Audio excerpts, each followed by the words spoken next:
My first memory is of family violence. It was my father pushing my mother against the kitchen stove. I was 2 or 3 years old.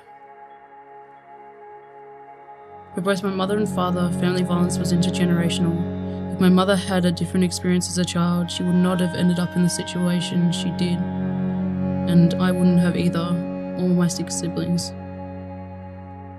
We would watch my mother being beaten up every day. The violence went beyond mum to us kids. We were beaten with a broomstick, his hands, his belt. I remember vividly the constant fear. My father always controlled and isolated my mother. I remember the constant belittling of her and the threats to kill her or us kids if she left. He made sure we were constantly moving house. There was never any stability for mum to gather her thoughts and to build connections. It got to the point where the violence and control had taken its toll on mum. She was in so much pain physically and emotionally that she could not take care of herself or us. When I was 7 or 8, I was put into out-of-home care for a year. It was only meant to be 3 days, but instead I moved to 17 placements in 12 months.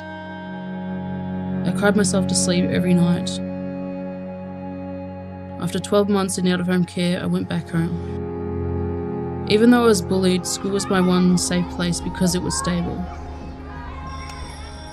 My father was arrested for offences that had nothing to do with us, and the strangers in suits came to the school.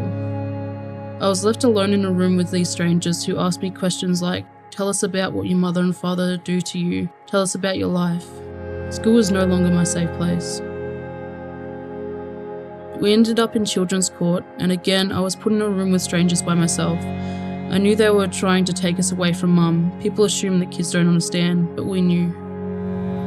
They split me and my siblings up despite my protests. I didn't want to be separated from my sister, and I was crying my eyes out.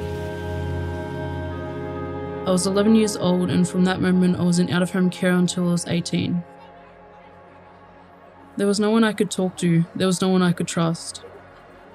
People don't understand that kids pick up on language and overhear conversations like, "They are damaged," or "Your family doesn't want you." I heard those things and thought, it's my fault because I said those things to my lawyer. It's my fault I'm here. I was put in a long-term placement, and that was when I began to realise that our lives had not been normal and our lives still were not normal. Growing up in my home, family violence was normalised, and no one ever told us the violence was not okay. I wish we had known, as things might have been different. This long-term placement then broke down. Until I was 16, I worked hard to get good grades. I was getting 80% and 90% marks, but I could no longer do it. My mental health suffered, I reached rock bottom, and I could either break down entirely or pick myself back up and keep going. Eventually I moved into another placement. The person who took me in was the most patient person I have ever met. She showed me how to cook a meal, how to call someone on the phone, and how to book a doctor's appointment. I never had the time to just be a normal teenager, but with her I did. I passed my final exams and graduated high school, but sadly my brother wasn't as lucky. My brother, who was a year younger than me, constantly ran away from care and did not get any support. He had experienced so much trauma, and at the end he just couldn't cope anymore. He committed suicide. He was only 18. He died because of family violence.